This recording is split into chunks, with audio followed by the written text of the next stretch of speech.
Good afternoon, everyone. Thank you for joining. I'm Anthony Valeri, Director of Investment Management at Zions Wealth. Today, I walk you through our view of the economy and financial markets as we approach the midway point of 2025. So let's go ahead and get started. We'll start with the economy, and it's been a tale of two economies so far. When you look at the Bloomberg Economic Surprise Index, which measures the degree to which data either surprises or disappoints relative to expectations, you can break it down into two components: the soft economic indicators, which are sentiment-based surveys like the University of Michigan Consumer Sentiment, the Conference Board Consumer Confidence, CEO Confidence. There's quite a few of those, lots of sentiments on how people feel. And then that can be contrasted with the hard data, which is data on the labor market, industrial production, housing, the actual numbers behind the economy. And on that front, you'll notice that historically there has been some gaps between the hard and soft data, and that has definitely been the case so far here in 2025. You can see that the hard data has held up relatively well until recently, while the soft data was very, very weak starting in late March. So a gap opened up. This ultimately has to resolve itself in terms of either the soft data, the sentiment data improving, or the hard data catching up. But there can be gaps, as we see on the left, without a recession occurring. But really, a tale of two economies, and that's been the main story on the economic data, with the economy really entering 2025 on a strong note, but as I'll show here shortly, beginning to slow here at the midway point of 2025. The biggest reason: tariffs expected to have an impact, already are having an impact on psychology, and lots of volatility on what tariffs will be impacted or might be impacted. So far, we're still at an approximate weighted average tariff rate of about 17%, and that could change. We ultimately don't know the exact percentage, but that tariff implication is slowing the economy, or expected to slow the economy. Also led to the sell-off earlier in April, and that's been the big driver. The Atlanta Fed and then also the New York Fed put out some surveys of how much do businesses plan to pass along from those tariffs, and we ultimately don't know that answer. But their survey of businesses, the Atlanta Fed survey, as we cite here, suggested that businesses will pass along a good portion of those increases. Here we show it by bucket, whether it's a 10% increase in cost or a 25% increase in costs. But on average, the Fed study found that roughly 50% of those price increases are expected to be passed along. So we're waiting for that impact. Haven't seen it yet. That tariff impact is expected to impact CPI inflation. It has not as of yet. There's been modest inflation improvements so far in 2025, but when you look back over 2024, at least the last 9 months have seen some limited overall improvement. The May CPI, which did cover some of the tariff impacts, did not show, as I mentioned, an impact. That's the good news. But June and July should continue to show more of an impact as we go forward. Fed Chair Powell expressed in his recent testimony this week that he does expect tariff impacts to show up in the June and July inflation data. We'll see if that's ultimately what will happen. The tariff impacts, however, will have a short-term impact, meaning they're not expected to last longer than perhaps the second half of this year or early 2026 as we begin to lap those year increases. Of course, the degree to which consumers or businesses substitute and use other products will depend on how much is ultimately translated through to inflation. But some good news on the inflation front year to date, but some trepidation as to how much further it improves given potential tariff impacts.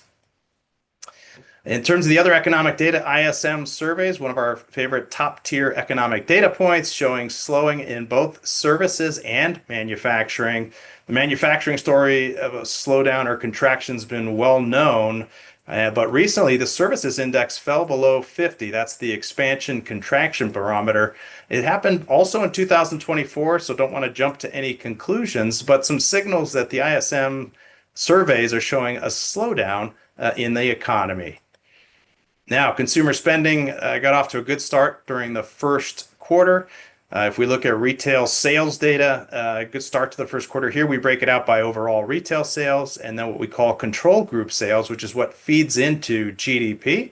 And control group excludes things like autos, gas, building material, and food services. You'll see the light blue line, which is control group, has definitely slowed in April and May relative to the pace we saw in the first quarter of 2025. And a lot of whipsaw in this data, a surge in retail sales ahead of the tariff deadline. And then now a little bit of payback as consumers front loaded some expenditures ahead of tariffs. But again, we'll get a better read as we progress through Q3. But a little bit of the payback on retail sales, that too should exert a slowdown. At least initially, the read on consumer spending is certainly much slower here in the second quarter. In the labor market, finally showing some cracks. I think it's too early to jump to conclusions here, but one of the bright spots in the economy has been the resilience of the labor market. That's still largely the case, but some small cracks, as I mentioned, both in terms of initial jobless claims and continued weekly claims. This is the 4-week moving average. You can see both moving higher here in recent weeks. The key indicator to watch, initial jobless claims, if that were to go above 250 and stay above 250, that'd be an early warning sign of more trouble in the labor market. One cautionary tale when it comes to jobless claims, June and the first part of July are notorious for having seasonal adjustment issues. So we could see, very well could see a snapback given how this data is calculated, but something to watch as potentially a warning sign on the trajectory of the economy. So a number of data points all signaling a slower economy, and you're seeing that in consensus forecasts. Those are the light blue bars here in the lower right. That's the Bloomberg consensus of economists, and below trend economic growth expected for 2025, a snapback expected for the second quarter. But as we look out into 2025, we are expecting slower economic growth, and for the full year, a GDP growth of roughly 1.5%. So certainly below trend. We do not expect a recession. I think the economy manages potential tariff impacts, but definitely a slowdown in the economy as we move forward.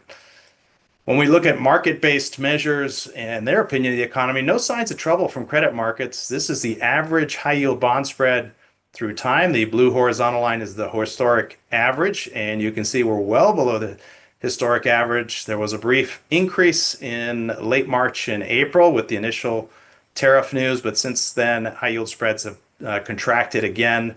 If you're a bond investor, not a lot of extra compensation for owning high yield bonds, but certainly a sign for credit markets that they remain relatively calm on the fate of the economy. Let's turn to equities and talk about performance. And we'll look across a variety of asset classes. Second quarter saw a very strong bounce back from equity markets. We show the first quarter and then year to date through June 20th. Developed international and emerging market equities still have a year-to-date lead. In the middle, U.S. large cap, which is the S&P 500, bounced back from a 4.3 decline to finish, is now up 2.1% as of June 20th. Mid caps also bounced back, and a number of small caps also rebounded, but not to the extent as large caps as they continued to lag.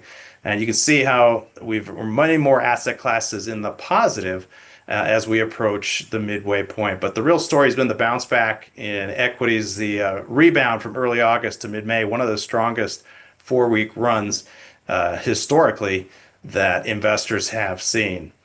On a sector basis, it's back to a theme that was a reversal of the first quarter, back to a theme that investors have known in 2023 and 24, and that's technology.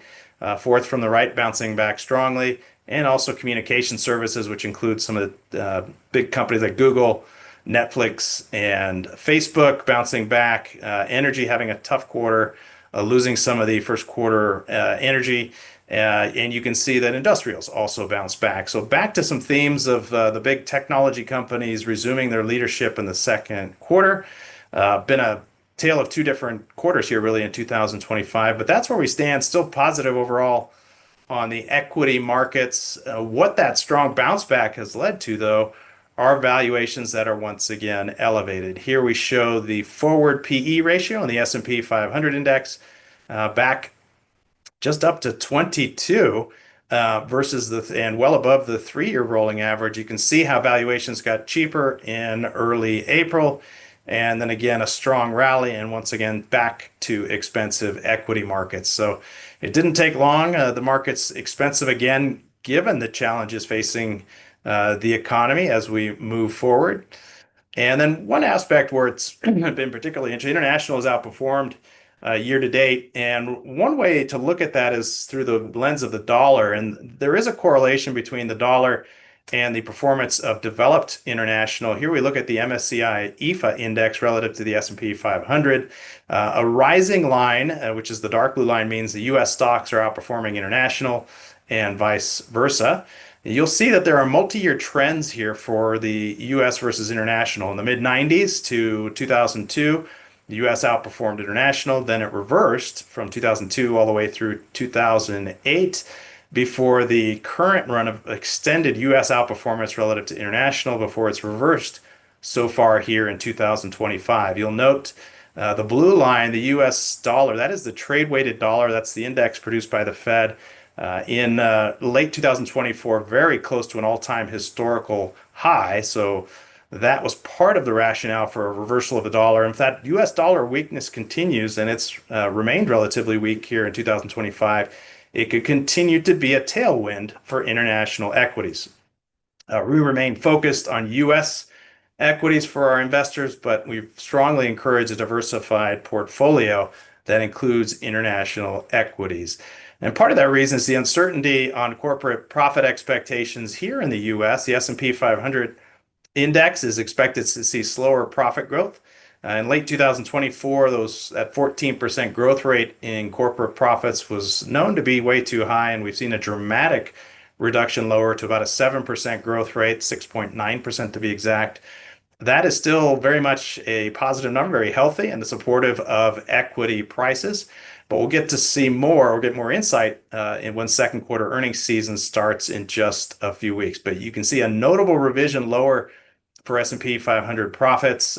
We do expect, as long as those profits remain positive, even if they were to slow further, that would still be supportive for equities, even if it meant lower returns. But on the international space, we're seeing resilient earnings as well, along with cheaper valuations. So a rationale to hold that international equity in our portfolios and make sure investors have that diversification given the volatile environment on policy, which we continue to see. So while we do face some challenges from a slower economy, which could lead to weaker corporate profits, one of the factors in favor of equities and has been very supportive is just the preponderance of negative sentiment that is still there in the marketplace. And this is just one measure. This is the American Association of Individual Investors. And this is a weekly measure that asks investors whether they're bullish or bearish. And it's contrarian. So the more bullish investors are, the more negative that could be for the market. Conversely, the more negative or bearish investors are, then it's a contrarian indicator. And you can see that in early 2025, that negativity maybe foreshadowed some of the improvement in the equity markets. When the China trade deal was announced, the sentiment improved a lot, but it still leans negative and basically tells you there's no euphoria in the stock market, despite the strength here in the second quarter and the fact that equity indices remain at or very near all-time highs. And if you look at consumer sentiment surveys, other metrics, they're still negative, which is generally a positive for equities, having that wall of worry for equities to climb. So in the supportive camp is the sentiment, which has been often a good short-term indicator for the equity markets. So we remain optimistic on equity. Do expect a slowdown after a strong second quarter. One area where there is a gap is in small caps, but given the slowdown expected and some of the challenges, we are favoring large cap equities. Let's move on to the bond market, and the Treasury yield curve has steepened meaningfully since the beginning of the year. Here we plot yields along the maturity spectrum from January 1st and then compared to June 20th. Short-term yields relatively stable as those Fed rate expectations haven't changed a lot point to point, but you'll notice that yields are lower from that 2-year all the way out to the 10-year as the market does expect longer in the future the Fed to cut rates. And that's what's reflected in that dip. That's led to a steeper yield curve, which is a good thing for investors, meaning as you extend maturity, you do get compensated for that extra maturity, which we haven't seen in a long time. Here's another way to look at that. In terms of a steeper yield curve, this is the yield advantage between the 10 and 2 year and also the 30 and 2 year. And you can see that's totally increased. Those gaps are still narrow relative to history, but moving in the right direction and giving investors additional compensation. One item I should note on the yield curve, you'll notice on the far right that as of June 20th, long-term yields, 20 and 30-year yields are higher, and that reflects some concern over the fiscal condition of the U.S. With tax legislation coming through that would extend the tax cuts and keep the budget deficit elevated. There was also an item within the tax bill called Section 899, which would call the revenge tax, which was going to be applied to foreign firms that tax U.S. technology companies, and it was going to apply to Treasury holdings and other investment income. It looks like the Senate version is going to exclude that and also have a delayed implementation, which is part of the relief we've seen at the long end of the Treasury market in the last week or so. So I had to go back and mention that. And here is the budget deficit surplus as a percentage of GDP.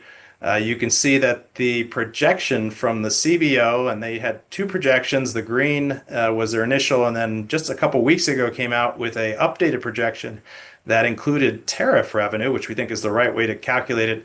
Which in terms of good news, the deficit projection is a little narrower. The bad news is that it's still very elevated at roughly 6% of GDP. So still expecting a notable budget deficit going forward in the future. This is dollar negative. And of course, anytime you do a 10-year projection, subject to a lot of revisions and assumptions. So something to watch going forward, and a potential risk that all else equal should exert upward pressure on longer term interest rates.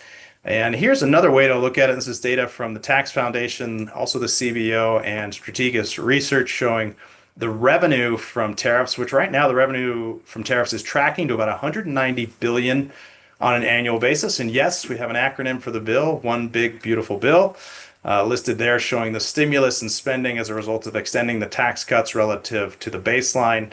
As you get out to 2031 and 32, the tariffs would more than offset that. So this would ultimately not be as deficit negative in later years, but initially, yes, more stimulus for the economy, and part of the reason that financial markets, or at least equities, have been buoyant to start 2025.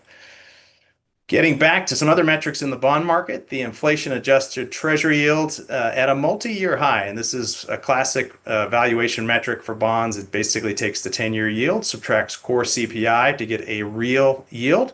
The higher the real yield, the more attractive bonds are, and vice versa. And as of mid-June, the real yield approaching its historic average. So not a bargain, but a dramatic shift in bond valuations here over the last several months, and certainly over the last years as well.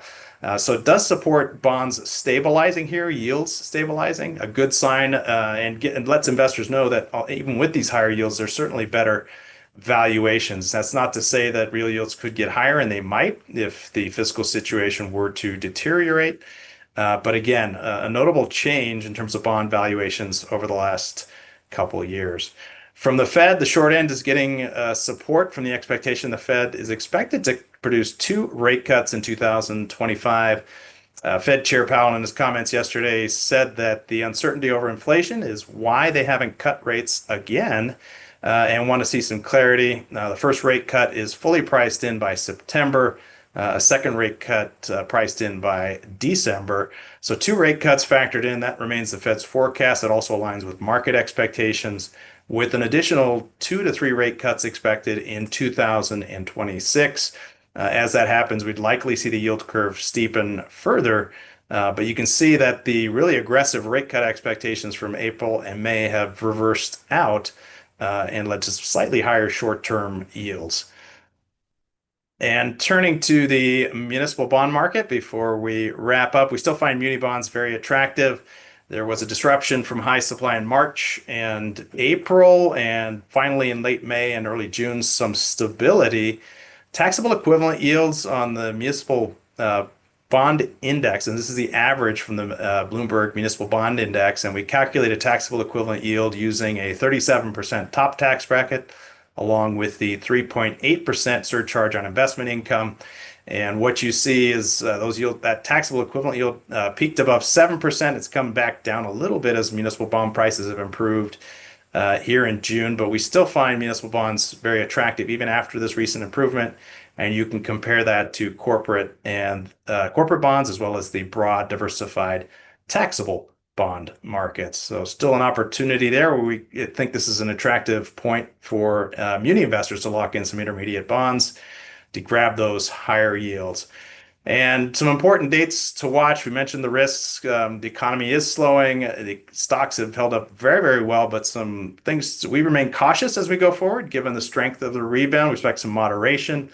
The White House is targeting July 4th for passage of the One Big Beautiful Bill. That's an aggressive timeline. We'll see if that gets done, but certainly something needs to happen to offset the tariff impact. So they do need that stimulus to happen. Expect that will happen. July 9th is the end of the 90-day pause for reciprocal tariffs. Remember, that's what triggered the sell-off in April. If we do not get agreements or tariff deals from all countries by then, there could be a delay again there. Would not be surprised to see that, an agreement, so to speak. But still a date to keep an eye on. July 15th, the unofficial start of second quarter earnings season. And then July 31st, the appeals court hearing on Trump tariffs, whether they are legal or not, and might be instated. And then keep an eye out for the debt ceiling in early August. This is more of a short-term volatility metric that doesn't have a long-term investment implication for you, but something to watch going forward. I also didn't mention the geopolitics, as has historically been the case, and I think the markets got this. Really nothing more than a short-term blip in terms of volatility, as has historically been the case, and that's held up again with the recent Iran-Israel truce. All right. Thank you, everyone, for joining. We're going to transition to Q&A here momentarily. And going to move to the first question. I should mention that by far the most common question we received in the lead up to this webinar was on interest rates. And we'll start with the first question. Do you expect long-term interest rates to rise this year if Congress passes legislation to add to the federal debt? Well, the federal debt was going up anyway. It's going to go up probably just as fast. So a lot of Treasury issuance coming. The market knows this in advance. I don't think the legislation in and of itself is going to trigger higher yields. But yes, all else equal, this legislation, which will keep deficits elevated, will be an upward pressure on longer term interest rates. Certainly not the only factor. If there is a recession, which we don't expect, then that would pull yields back down. And I should also mention that a 6% budget deficit is sustainable for quite some time. But again, the markets might be demanding more compensation in terms of higher yields. Another question on our outlook for interest rates. We see interest rates broadly range bound on the intermediate side. We think the 10-year Treasury around 440 is fair value. So we'll call it roughly 4.25 to 450. If inflation drops off or the Fed cuts rates more aggressively, we may see that come down a bit. And our bias is to slightly lower yields, given that we do expect a slowdown and we do expect the Fed to follow through with rate cuts. But again, roughly fair value, more of a range-bound environment is our expectation. That hasn't changed since the first quarter, and more of a coupon clipping environment. But we think this added yield is a good diversifier for investors. Geopolitics was another question, mentioned that. It's usually just had a short-term impact. We've posted a chart on that in the past, and that again has held true. It's usually a short-term impact and no longer-term implication for investors. We did get a question on investing. Is it better to invest all at once or dollar cost average? There's been a couple reports or studies rather on dollar cost average versus lump sum, and they both had the same conclusion. About 80% of the time, you're better off with a lump sum investment. The reason for that is that the stock market generally moves higher over time. But the DCA, dollar cost average, or spreading out, is good for larger dollar amounts. And honestly, for investors that want to be cautious, it does work well. But hopefully that data answers that question on whether to invest all at once or dollar cost average. Questions on what are the odds of a recession happening? We think it'll be avoided. I mentioned that in the webinar. The New York Fed and also Bloomberg puts out a recession probability index. That's at 30%. It was as high as 60 to 65% when the tariff fear was at a peak in April. Um, in any given year, say probability of recession is 15%. We think that 30% is about right, maybe a little high. But that's where the market expectation is. I wouldn't put a lot of stock into that for two reasons. In 2022, odds of a recession reached almost 100%. We never got that recession. That too, when the recession is here, you don't really know it and is not isn't identified until after the fact. So for an investor, it's something better to ride out and not try to time that. Question on what is the outlook for housing? Housing weakening with the latest batch of data that's been out this week. Supply is increasing. Prices are still up year over year, but that price of gains is actually slowing. Uh, the increase in supply still doesn't get supply back to where it was pre-COVID, but it's the number of metrics showing weakness in the housing market. So seeing a slowdown there, far from a crash because supply is still relatively tight. But high interest rates and low affordability weighing on housing. Another reason why the Fed should consider cutting rates, since that is a large portion of investors' wealth. Question on when will the tariffs start to impact prices broadly? On a positive note, haven't seen it yet, and we may or should have seen at least some indication, and very, very little so far.